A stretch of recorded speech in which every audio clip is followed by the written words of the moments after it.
Yeah, the latest Beastlord's pretty cool, but have you ever seen his dad? Despite the most recent Beastlord being pretty cool and dynamic, upon his release I couldn't help but think he just looked like the previous one's little brother. The old metal model seems hulking in comparison. He's thicker and burlier, making the new one's wide stance look spindly and strangely static.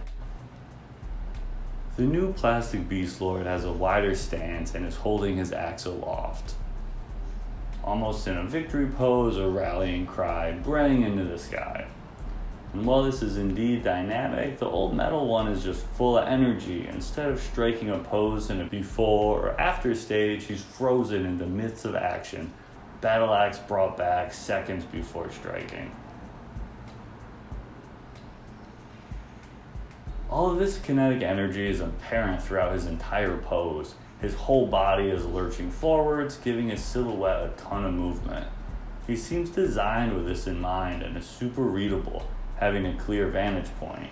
His stance is opened up to his right, and that horn is even broken, giving a clear view of his face. The legibility is something that differs greatly in the new one. Looking at them in person is interesting. While the old one has a clear golden angle of which you can view him, the new one kind of looks cool from all over. Spinning it around in your hand is awesome, and you can see all the details they've really crammed into the sculpt. He definitely looks better in person where you can get this additional perspective, and I think this is something that he has in common with a lot of the new sculpts. Quite often once I build them and get them put together, I'm super stoked and quite impressed with how much better they look in person versus online or on the box. The newer models have these super dynamic poses with limbs sculpted away from the body, and one of my main gripes is that I don't think Games Workshop does a really awesome job of photographing these.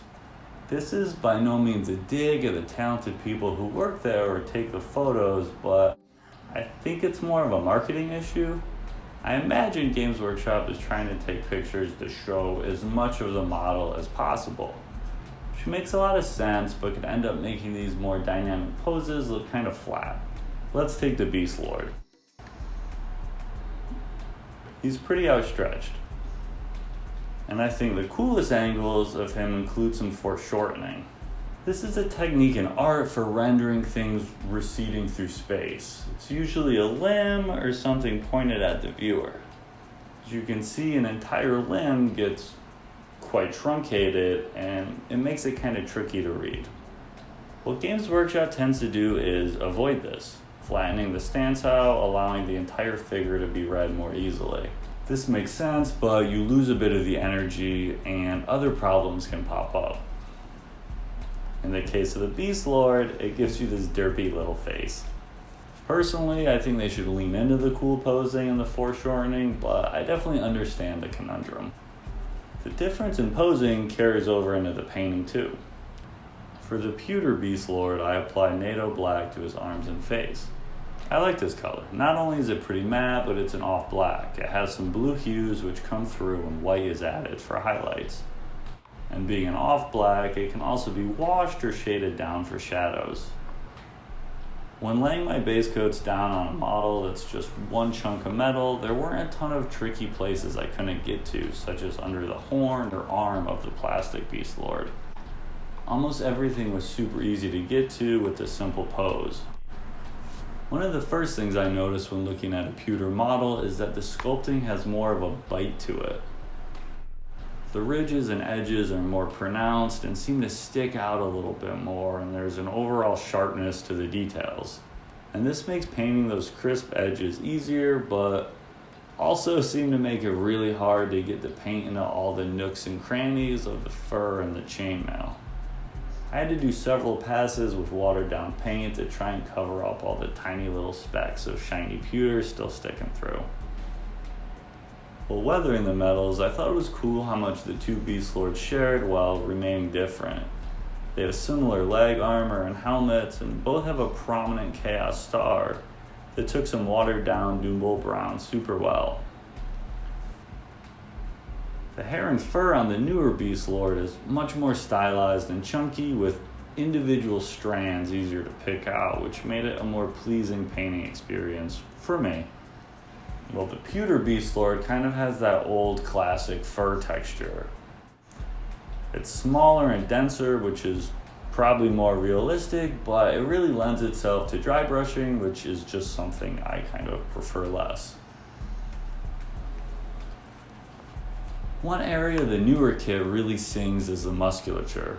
Despite my comments about how crisp the pewter model was, its arms seemed kind of mushy in comparison to the well-defined, although scrawnier, muscles of the new plastic Beastlord, which took all the guesswork out of the highlighting phase. The horns on this older sculpt were chunky with clear segments. I painted them from dark to light by mixing whole red with Zimezi Desert, and then white and Zimezi Desert, changing the ratios to complete the gradient. One thing I did to complete the look was to make sure the grooves in the horns between segments was also getting lighter in color as it got towards the point. The well-defined sections made this easy and fun to paint, but I think I like the ridge style of the new Beastlord's horns better sculpt-wise, despite the lower effort paint job I did on them. As a finishing touch, I added a highlight to the red cloth. Usually I like to mix my own colors, but when white or yellow are added to red for a highlight, it ends up looking a bit more pink or orange. And since those are already recognized colors, it kind of moves away from a true red into something else. Starting with gory red over the mahogany, let me use a more saturated red like Mephiston as the highlight. And with that, he was done. Upon completion, I feel like I have a newfound appreciation for both of these models. And I think that's especially highlighted since I painted the older one second. Both are super cool in their own right, and I thought it was super fun to see what a spiritual successor the new plastic one was to the old metal one. Each one has their merits, and I feel really lucky to have both of them. If I absolutely had to pick one, I think I still like the old metal one better, but I'm definitely cherry picking this whole OLDhammer argument, as the Beastlord is definitely held up a lot better than a ton of the sculpts from that era.